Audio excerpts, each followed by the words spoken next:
नल और नील की कहानी। त्रेता युग में स्वयं शंभु कबीरदेव रूपांतरण करके मुनींद्र ऋषि के नाम से आए हुए थे। नल और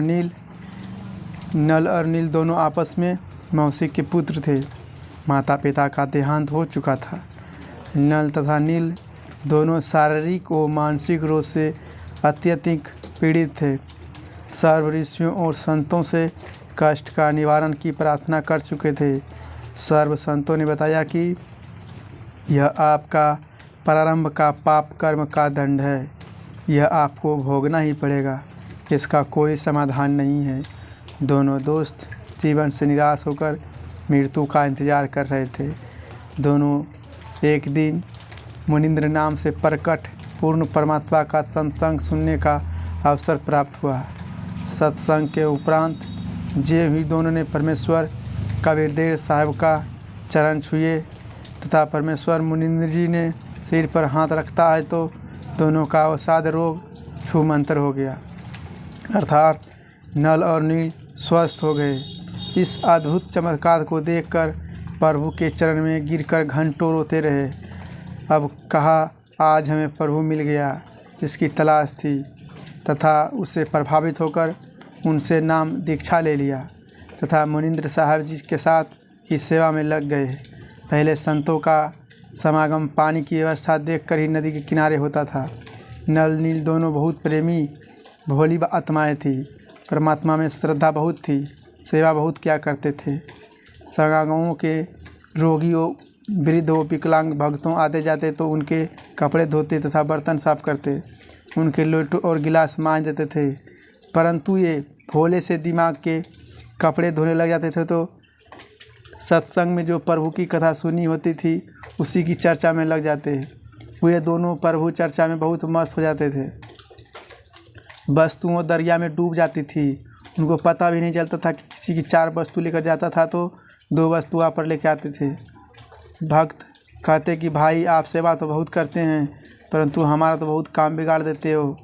ये खोई वस्तु हमें कहाँ से लेकर आएँ? आप हमारी सेवा ही करनी छोड़ दो, हम अपनी सेवा आप ही कर लेंगे। फिर नल और नील रोने लग जाते हैं कि हमारी सेवा ना छीनो, अब की बार नहीं खोएंगे, परंतु फिर वही काम करते। फिर प्रभु की चर्चा में लग जाते और वस्तु दरिया में डूब जाती। भक्तजनों ने ऋषि मुनींद्र जी से प्रार्थना की कि कृपा करके नल और नील को समझाओ। ये ना तो मानते हैं और मना करने से रोने लग जाते हैं। हमारी तो आधी भी वस्तु वापस नहीं लाते। ये नदी किनारे सत्संग में सुनी भगवान की चर्चा में मस्त हो जाते हैं और वस्तु ये डूब जाती है। मुनींद्र साहब ने 1-2 बार तो उन्हें समझाया। वो रोने लग जाते कि साहब हमारी ये सेवा ना छीनो। सतगुरु मुनींद्र साहब ने कहा, बेटा नल और नील खूब सेवा करो। आज के बाद आपके हाथ से कोई ही वस्तु चाहे पत्थर या लोहा भी क्यों ना हो जल में नहीं डूबेगी। मुनींद्र साहब ने उसको यह आशीर्वाद दिया। आपने रामायण सुनी है। एक समय की बात है कि सीता जी को रावण उठा कर ले गया। भगवान राम को पता भी नहीं था सीता जी को कौन उठा ले गया है। श्री रामचंद्र जी इधर उधर खोज करते हैं। हनुमान जी ने खोज करके बताया कि सीता माता लंकापति रावण की कैद में है। पता लगने के बाद भगवान राम ने रावण के पास शांति दूत भेजे तथा प्रार्थना की कि सीता लौटा दे, परंतु रावण नहीं माना। युद्ध की तैयारी हुई। तब समस्या यह आई कि समुद्र से सेना कैसे पार करें। भगवान श्री रामचंद्र ने 3 दिन तक घुटनों पानी में खड़ा होकर हाथ जोड़कर समुद्र से प्रार्थना की कि रास्ता दे दे, परंतु समुद्र टस से मस नहीं हुआ। जब समुद्र नहीं माना तब श्री राम ने उसे अग्निबाण से जलाना चाहा। भयभीत समुद्र एक ब्राह्मण का रूप बनाकर सामने आया और कहा, भगवान सबकी अपनी अपनी मर्यादाएं हैं, मुझे जलाओ मत। मेरे अंदर न जाने कितनी जीव जंतुएँ बसे हैं।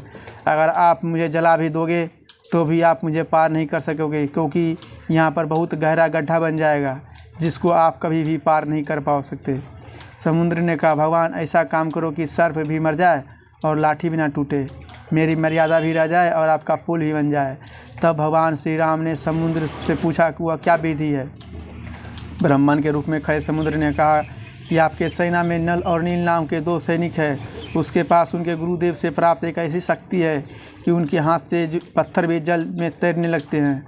हर वस्तु चाहे वह लोहा ही हो तैरने लगती है। श्री रामचंद्र ने नल और नील को बुलाया और उनसे पूछा कि क्या आपके पास कोई ऐसी शक्ति है। नल तथा नील ने कहा, हाँ जी, हमारे हाथ से पत्थर भी जल में नहीं डूबेगी। श्री राम ने कहा कि परीक्षा करके बताओ, परीक्षण करो। वो नादानों नल और नील ने सोचा कि आज सबके सामने तुम्हारी बहुत महिमा होगी।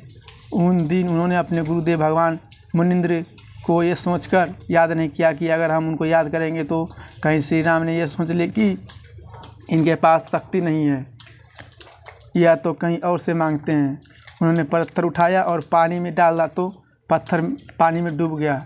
नल और नील ने बहुत कोशिश की परंतु उससे पत्थर नहीं तैरे। तब भगवान राम ने समुद्र की ओर देखा, मानो कहना चाह रहे हैं कि आप तो झूठ बोल रहे हो, इनमें तो कोई शक्ति नहीं है। समुद्र ने कहा, नल नील, आज तुमने अपने गुरुदेव को याद नहीं किया। नादानों, अपने गुरु को याद करो। वे दोनों समझ गए कि आज तो हमने गलती कर दी। उन्होंने सतगुरु मुनिंद्र साहब जी को याद किया। सतगुरु मुनिंद्र वहाँ पहुँच गए। भगवान रामचंद्र से कहा, हे ऋषिवर, मेरा दुर्भाग्य है कि आपके सेवकों के हाथों से पत्थर नहीं तैर रहे हैं। मुनिंद्र साहब ने कहा कि अब इनको हाथों से पत्थर भी नहीं तैरेंगे क्योंकि इनको अभिमान हो गया है। उस दिन के पश्चात नल तथा नील की वह शक्ति समाप्त हो गई। श्री रामचंद्र जी ने परमेश्वर मुनिंद्र साहब जी से कहा कि हे ऋषिवर, मुझ पर बहुत आपत्ति आई हुई है, दया करो, किसी प्रकार सेना परले पार हो जाए। जब आप अपने सेवकों की शक्ति दे सकते हैं तो प्रभु कुछ रजा करो। मुनिंद्र साहब जी ने कहा, यह जो सामने वाला पहाड़ है, मैंने उसके चारों तरफ एक रेखा खींच दी है। इसके बीचों बीच से पत्थर उठा लाओ और वे पानी में नहीं डूबेंगे। श्री राम ने परीक्षण के लिए पत्थर मंगाया, उसको पानी पर रखा तो वो तैरने लगा। नल और नील कारीगर भी थे। हनुमान जी ने प्रतिदिन भगवान याद किया करते थे। उसने अपनी दैनिक क्रिया से भी साथ रखी। राम राम लिखता रहा और पहाड़ के पहाड़ उठा उठा कर ले आता। नल नील उसको जोड़ जोड़ कर पुल में लगा देते थे। इस प्रकार पुल का बना था।